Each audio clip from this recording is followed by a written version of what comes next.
Okay, I'm going to set the scene here. It's October the 2nd, 2013, and we are in West London, and we're huddled around my computer. And we're just going to have a chat about anything we feel like talking about. But not the weather, we don't need to talk about that. Okay, this is Antony and Francesco, my friend. And we're going to talk about a few things. Now, I want to talk about this in a way that somebody who is not aware of the alternative movement, quote unquote, or alternative information might know about. Now, it seems like to me that the world is, or my world, my daily world, is split between the mainstream and the alternative. Yes. So when I go out in my daily world and I listen to people's conversations and I go to work or whatever I do, most people will not be talking about some of the subjects that we're going to talk about. And then when I go to a group of people who are interested in that, it's just like two different worlds, which we can talk loosely, mainstream world and the alternative world. So how do you think the mainstream world views the alternative world? I've got a question for you. A very tough question, I must say, Anthony, to start with. Yeah. All right, how does the mainstream views the non-mainstream? Well, the non-mainstream, yeah. Considering myself part of the second group, the latter, it's difficult to answer because maybe you can understand I'm not that much in touch with the non-mainstream, like all the with the mainstream. Like all the non-mainstream people. I tend to spend more time with like-minded people, which may not be a good thing. I agree, because probably we should go out and make non-mainstream ideas known to other people, and trying to instill some doubt, which is always, I think, very healthy to do.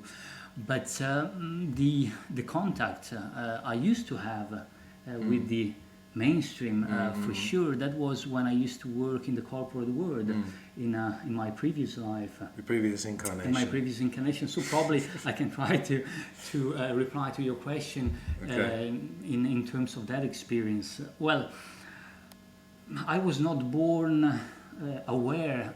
Awake. Also awake. Should we say awake? Awake, because aware is. I think it would be quite. I'm going to explain the term awake later on. It's maybe a bit. Sounds religious. Exactly. And then again, probably what I know today may be proven false tomorrow. So how aware am I really? It's all relative. I reserve the right to change my mind every day, basically, because you're right. Anyway, I did not know the things that I have found out and discovered in the last 5-6 years, mainly thanks to the internet. So I was more, definitely in the mainstream mindset. But around 5-6 years ago, thanks to the information available on the web, I developed, I sharpened my critical sense, and I started to research certain topics. The way society is organized, how money works, and other topics. And in those times, I was still working in the corporate world, so I felt a sort of a natural need to spread this information, to try to, in a way, make that available to my fellow workmate, and see what they thought about it. And as you can imagine, in the corporate world, there was a certain resistance to speak about these things, to such an extent that whatever email I was sending, I got almost no reply, or no reaction. How many replies do you get now? I get like 3 instead of 0. So over the last 3 years, absolutely, slightly better, maybe from 0 to 2 or 3. The same here. There you go. but in a way, no reaction, even when I was trying, to in a way to ask what they thought about it, to provide some feedback. So, and also when I was speaking to them about these things, they tended to shrug these things off as it's cyclical. Now we are in an economic crisis, but it's boom and bust, so it will get better. Don't worry, be a good boy. Don't question too much. Yeah. Can we mention, should we get this out of the way, what's the phrase that always comes up when you talk about, the government spying on people before Edward Snowden? What's the phrase that everybody uses? This is conspiracy theory. Conspiracy theory, there you go. You're a madman with a tin foil hat. Tin foil hat, yeah. Now, the reason I want to get that out of the way is because anybody who's listening to this who doesn't know anything about this information, I'm sure that that's going to go through their head. So, I was doing a bit of research about the origin of this phrase, and apparently it's been in the global lexicon. It's been a phrase that's been in society for about 50 years, apparently. Or maybe conspiracy theory has been longer than that, but conspiracy theorist, which is slightly different. Apparently, after the JFK assassination, there were already people who weren't happy with the official narrative. And apparently there's a CIA document. And I did see it online, but, it seems to be out there. I heard from a lot of people that they said, this phrase would be useful to tag these people. And let's be honest, it's very clever. It's very powerful because it essentially just stops the conversation.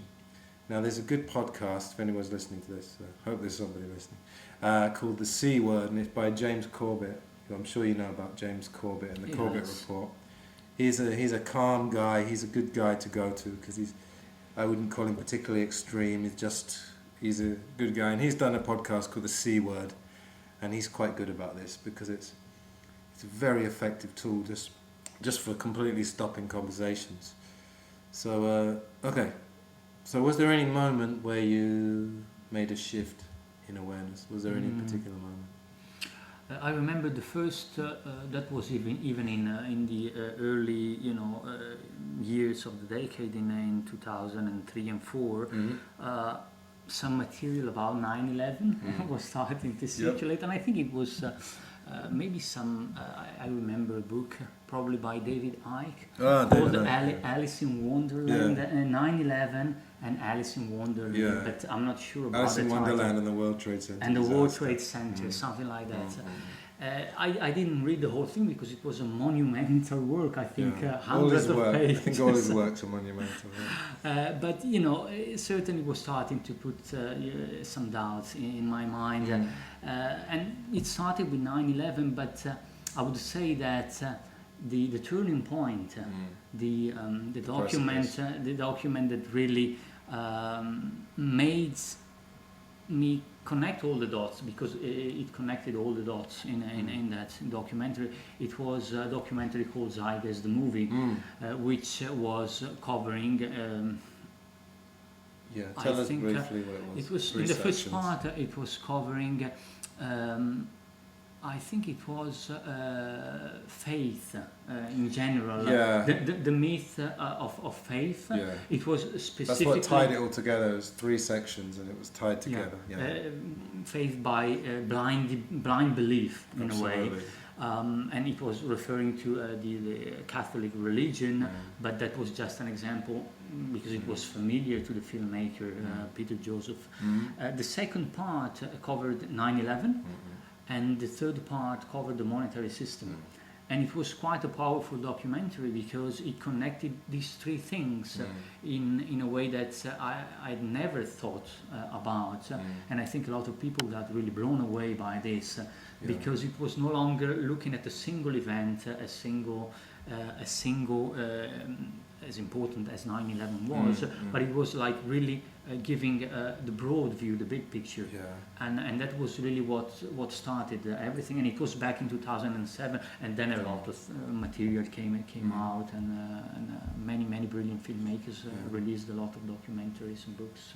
Would you say, what would you say to someone who says, I've suddenly realised things are wrong, but I don't know where to go, like documentary-wise? Would you say that was a good first stop, or How about The Corporation? Have you seen that film? That is For a me, I very would say The good one. Corporation. It was also one of the first I saw, although I think it was more recently. Yeah. But it's also very, very good. The Corporation. Yeah.